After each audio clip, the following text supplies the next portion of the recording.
religious leaders and community leaders.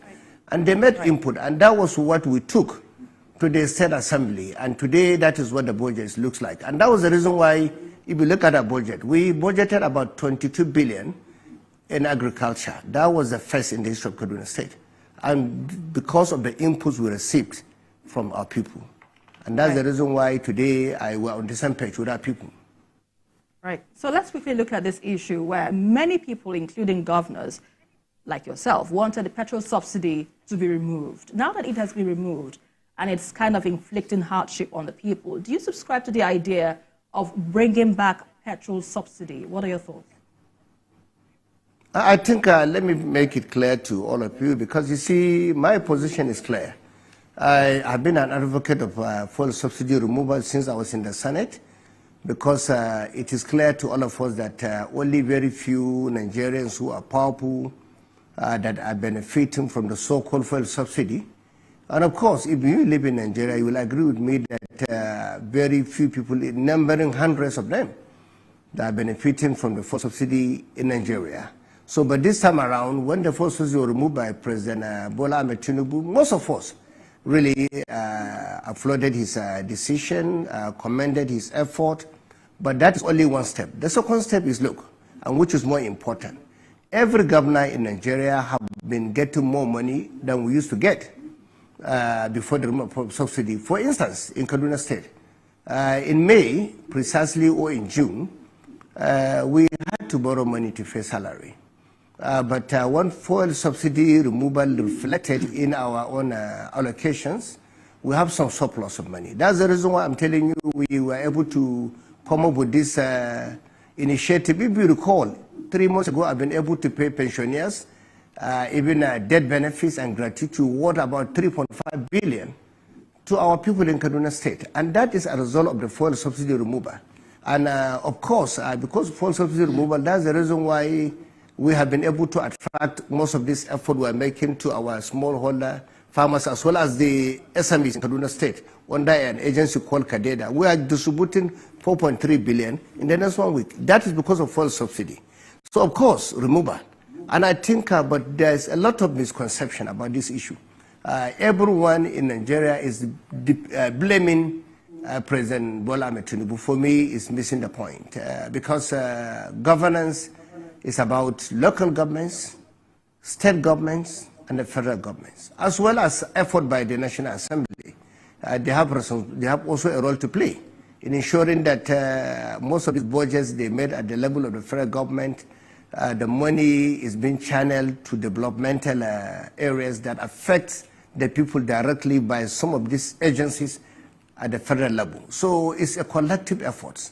It's not about attacking the federal government, attacking President Bola Ahmed Tinubu or any other person. And of course, at this juncture, I also want to draw attention to the fact that this crisis we're facing in Nigeria is a global economic crisis. Only a few days ago, UK slipped into recession. If you know what's happening globally, it's not only Nigeria, but actually many countries are suffering. But what do we need to do? What do you need to do at this critical time is to sit down and look at the role of local governments, because local government have responsibility in ensuring that the money channeled to local government goes directly to the people at the grassroots, ensuring that those monies are channeled toward important initiatives and projects that will really help the economies of the rural areas, revitalizing their own economies, supporting the basic needs of the people at that level. So, because that's the way to run a government, federal government, state governments, and local governments. Your Excellency, sir, many Nigerians are saying that governors are not doing enough by way of alleviating the pains that the people are going through at this time. Do you sometimes discuss amongst yourselves what you can do, both as individual governors and as a collective, to ease the pain on our people? Because more money is coming to states now. And I know if I ask you whether subsidy should be removed, I can expect that your answer will be no. I mean, it should be returned. I can expect that your answer will be no. What are governors doing at this time to ease the... Like I said, yeah, I have mentioned to you a series of programs we've been doing in Kaduna, and I think, every state has its own peculiarity. In Kaduna State, because we believe if we want to increase the level of productivity and also address the issue of unemployment, we need to support our farmers and also support small businesses, while also revitalizing the economies of rural areas. That is the reason why we have been channeling a lot of resources. If you are following what we are doing in Kaduna, maybe through a correspondent in Kaduna, he will certainly inform you that in the last 3 months we've done groundbreakings of, we are currently constructing about 90 roads that are key in our rural areas, connecting our markets with our own farms. That is how our farmers will move their produce to the markets. And that's how we want to also increase the activities, because when there's so much activities, it will affect the economies of the people at the rural areas. That is what the poverty is as we are speaking. And no state in Nigeria is an exception of this. Every state is affected. And that's the reason why, as a governor sitting here, I can only speak for Kaduna and what we are doing in Kaduna State. But I want to emphasize that this is not about APC, because I had some people talking about APC government, Aswaji, Bola Tinubu.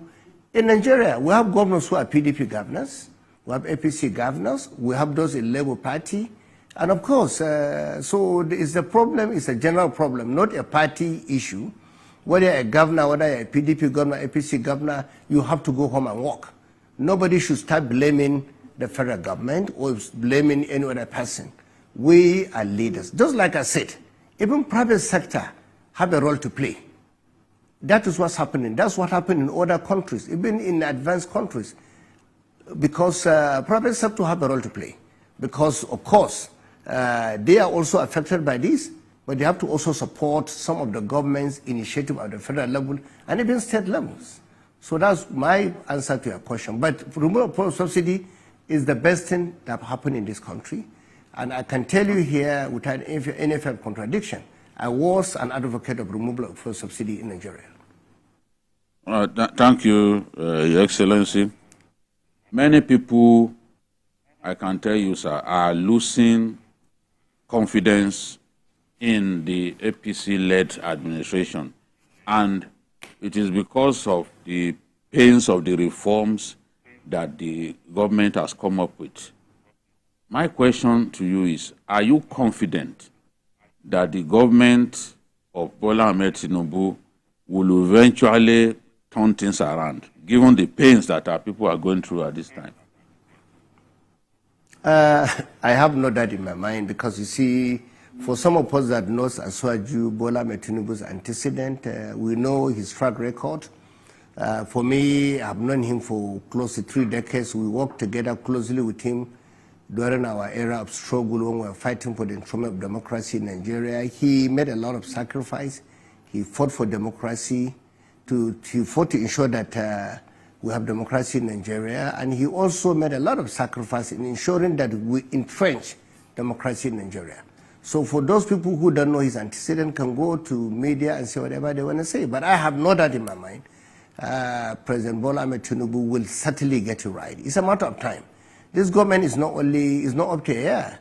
And I can tell you, we inherited a lot of problems. Nobody should deny the fact that there were a lot of problems in the past. And of course, he just came in and he has to fix it. And fixing it certainly will take time. So most of these reforms might be very painful, but it's a matter of time. I have no doubt in my mind he will get it right. Removal of fuel subsidy, elimination of multiple exchange rates, and many other policies he has now brought in.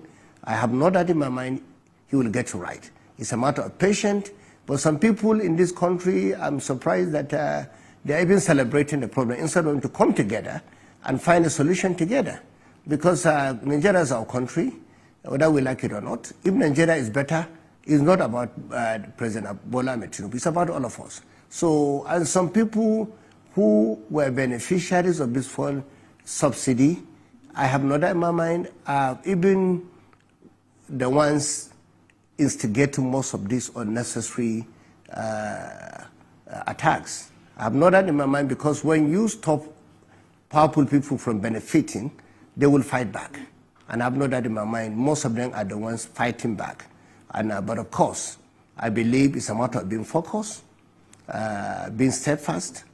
This country will be better in the hands of Asiwaju Bola Ahmed Tinubu, because I know his track record, I know his belief about this country, I know his sacrifice when we're in the struggle together with him, when we're in the trenches. So certainly, I know he is here to also move this country forward. Your Excellency,